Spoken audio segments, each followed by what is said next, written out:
This week in the field, forgetting about the wide vista and getting close to your subject.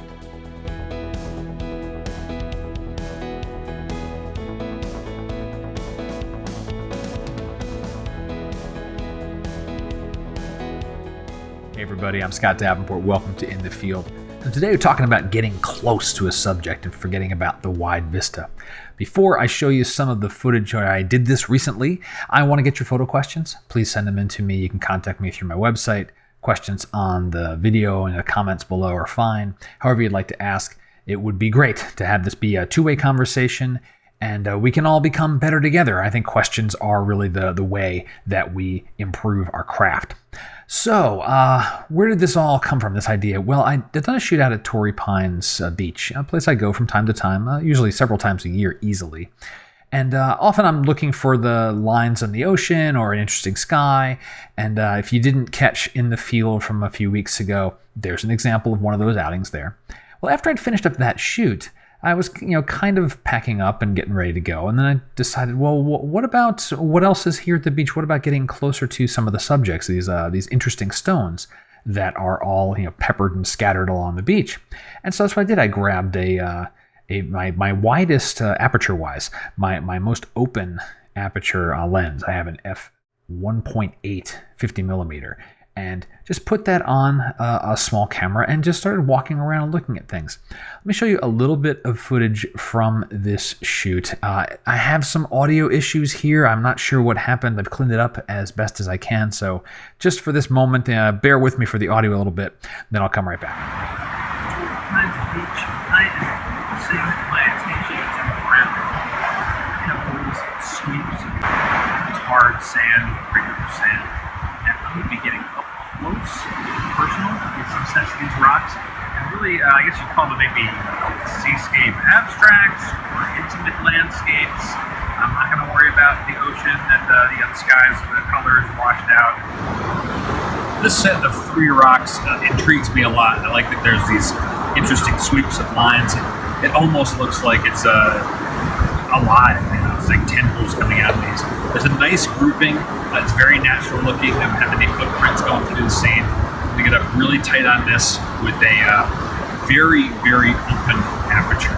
So, getting down low, forgetting about everything else. In some shots, I didn't even have the context that there was a horizon or an ocean.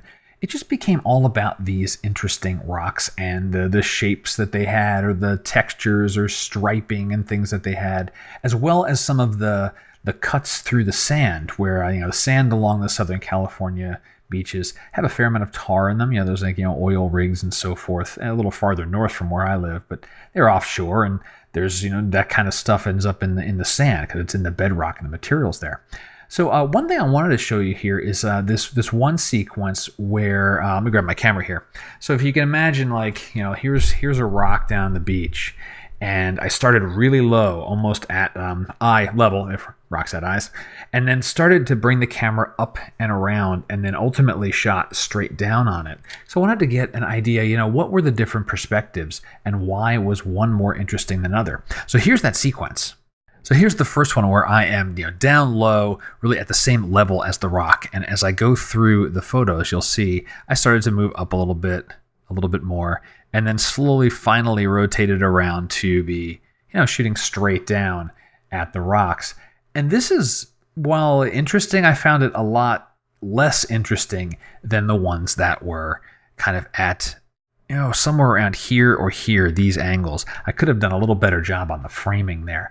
But that, to me, it adds depth to the scene for sure. Having the very open aperture, the background's getting thrown out. When you're shooting straight down, everything's on that same plane of focus, and it loses something, or at least the look that I was going for there.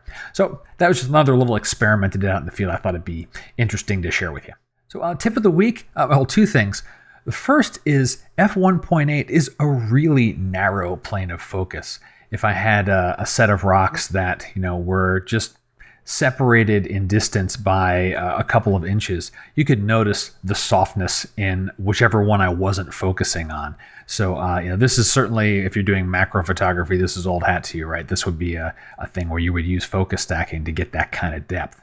But I think really the big tip of the week is to get close to a subject, right up on top of it, forgetting about the vista. You can find these small, delicate landscapes in the larger scene, and they really can become larger than life. I've got a few of them that I really like the feel of, and they really are just subject studies. It's certainly a landscape photo. It's obvious these came from nature, but it's very different than the vast sweeping scenes or the epic skies or things like that. So, take a look at those things. This is a good exercise to have that second camera with you if you're walking around, or you've got your tripod planted waiting for the light to happen for your big epic landscape. Take a look around, walk a little bit, get down low. That's going to do it for this week in the field. I hope you've enjoyed it. If you did, let me know somehow. I want to make sure this is bringing value to at least a few of you out there. I hope that it does. And if you've got questions, please send those in. I want to hear from you as well. And until next time, my name's Scott Davenport. Happy shooting.